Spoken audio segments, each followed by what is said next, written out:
നമ്മൾ ഇൻസുലിൻ ടെസ്റ്റിനെ കുറിച്ച് പറഞ്ഞിരുന്നു. ഇൻസുലിൻ ടെസ്റ്റ് ചെയ്യാനും പറഞ്ഞിരുന്നു. അപ്പൊ ഇത് ചെയ്തു കഴിഞ്ഞിട്ട് എന്താ ചെയ്യേണ്ടത്? അതായത് നമ്മൾ രണ്ട് തരത്തിലാണ് പ്രമേഹം ഉള്ളത്, എല്ലാവർക്കും അറിയാം. Type 1, type 2. ടൈപ്പ് 1 എന്ന് പറഞ്ഞാൽ ഇൻസുലിൻ ഉൽപ്പാദിപ്പിക്കാത്ത ഒരു കണ്ടീഷൻ. ടൈപ്പ് 2 എന്ന് പറഞ്ഞാൽ ഇൻസുലിൻ റെസിസ്റ്റൻസ്. അപ്പൊ ഇങ്ങനെ സാധാരണ ഭാഷയിൽ പറഞ്ഞാൽ പാൻക്രിയാസ് തീരെ ഉൽപ്പാദിപ്പിക്കാത്തതിനെ ടൈപ്പ് 1 എന്ന് പറയും. ഇൻസുലിൻ ഉൽപ്പാദിപ്പിക്കാനുള്ള തടസ്സത്തെ ടൈപ്പ് 2 എന്ന് പറയും.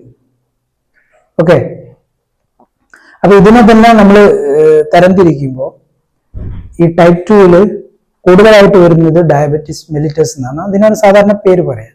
നമ്മൾ സാധാരണ ഷുഗർ എന്ന് പറയും.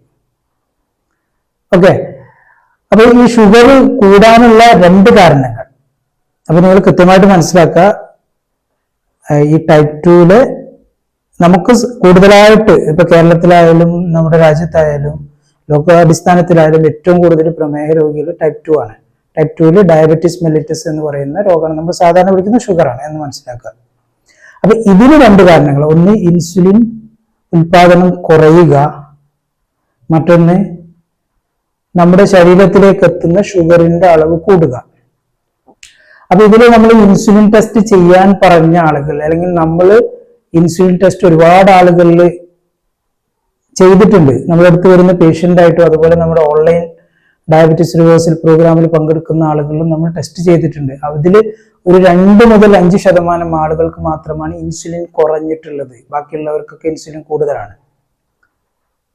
ഓക്കെ, അപ്പോ അതില് 5% നമ്മൾ മാക്സിമം എടുക്കുകയാണെങ്കിൽ അവർക്ക് മാത്രമാണ് ഇൻസുലിൻ കുറവുള്ളത്. ബാക്കിയുള്ളവർക്കൊക്കെ ഇൻസുലിൻ കൂടുതലാണ്. അപ്പൊ ഇത്തരം ആളുകൾക്ക്, അതിലെ 95% ആളുകൾക്കും ഷുഗർ കൂടാനുള്ള കാരണം നമ്മുടെ ശരീരത്തിലേക്ക് എത്തുന്ന അമിതമായിട്ടുള്ള ഷുഗർ അടങ്ങിയിട്ടുള്ള ഭക്ഷണമാണ്. അപ്പൊ നിങ്ങൾ ഷുഗർ അടങ്ങിയിട്ടുള്ള ഭക്ഷണം എന്ന് പറയുമ്പോൾ തെറ്റിദ്ധരിക്കരുത്, മധുരമല്ല. അത് പല ആളുകൾക്കും കൺഫ്യൂഷൻ ആകും. നമ്മൾ ഓരോ സ്റ്റെപ്പുകളായിട്ട് ഇതിനെക്കുറിച്ച് വളരെ വിശദമായിട്ട് നമ്മൾ പരിശോധിക്കുന്നതാണ്. അപ്പൊ ഷുഗർ, മധുരം കൂടിയ ഭക്ഷണം എന്നുള്ളത് നിങ്ങൾ നോക്കാതെ അതിന്റെ GI കൂടിയ ഭക്ഷണങ്ങൾ, ഇപ്പൊ ഒരു ഉദാഹരണം പറയുകയാണെങ്കിൽ നമ്മൾ പഞ്ചസാരയും പാലും എടുക്കുമ്പോൾ, റിഫൈൻഡ് പാൽ എടുക്കുമ്പോൾ ഏറ്റവും കൂടുതൽ ഷുഗർ ഉള്ളത്, ഈ GI കൂടിയത്, നമ്മുടെ ബ്ലഡിൽ ഗ്ലൂക്കോസ് ഉയർത്തുന്നത് പാലിലാണ്. അപ്പൊ നിങ്ങൾ പഞ്ചസാര ഒഴിവാക്കിയിട്ട് പാൽ ചായ കുടിച്ചു കഴിഞ്ഞാൽ നിങ്ങൾക്ക് ഷുഗർ കൂടുകയാണ് ചെയ്യുക. അപ്പൊ അങ്ങനെ ഒരുപാട് കാര്യങ്ങളുണ്ട്. അത് നിങ്ങൾ എപ്പോഴും നിങ്ങൾ ചെക്ക് ചെയ്യേണ്ടത്